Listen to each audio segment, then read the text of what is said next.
بسم اللہ الرحمن الرحیم۔ صحیح مسلم حدیث نمبر 21۔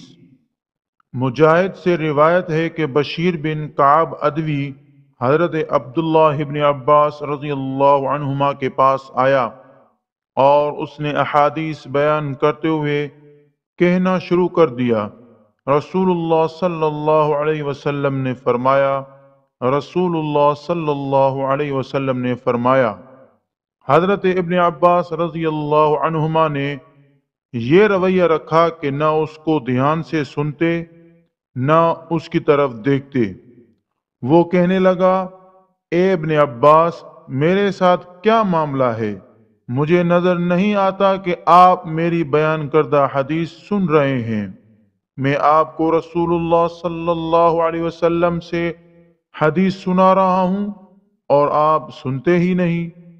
حضرت ابن عباس رضی اللہ عنہما نے فرمایا، ایک وقت ایسا تھا کہ جب ہم کسی کو یہ کہتے سنتے، رسول اللہ صلی اللہ علیہ وسلم نے فرمایا، تو ہماری نظریں فوراً اس کی طرف اٹھ جاتی اور ہم کان لگا کر غور سے اس کی بات سنتے۔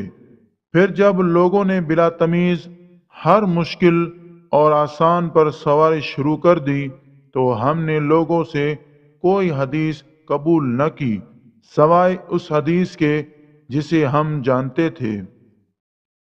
صحیح مسلم حدیث نمبر 22۔ ابن ابی ملیکہ سے روایت ہے، کہا، میں نے حضرت عبداللہ ابن عباس رضی اللہ عنہما کی طرف لکھا اور ان سے درخواست کی کہ وہ میرے لیے ایک کتاب لکھیں اور جن باتوں کی صحت میں مقال ہو یا جو نہ لکھنے کی ہو وہ باتیں مجھ سے چھپا لیں۔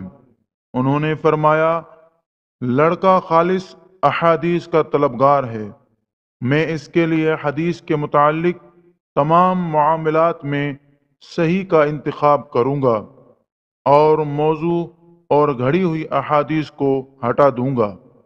کہا، انہوں نے حضرت علی رضی اللہ عنہ کے فیصلے منگوائے اور ان میں سے چیزیں لکھنے شروع کی، اور یہ ہوا کہ کوئی چیز گزرتی تو فرماتے، بخدا یہ فیصلہ حضرت علی رضی اللہ عنہ نے نہیں کیا، سوائے اس کے کہ خدا نہ خواستہ وہ گمراہ ہو گئے ہوں، جب کہ ایسا نہیں ہوا۔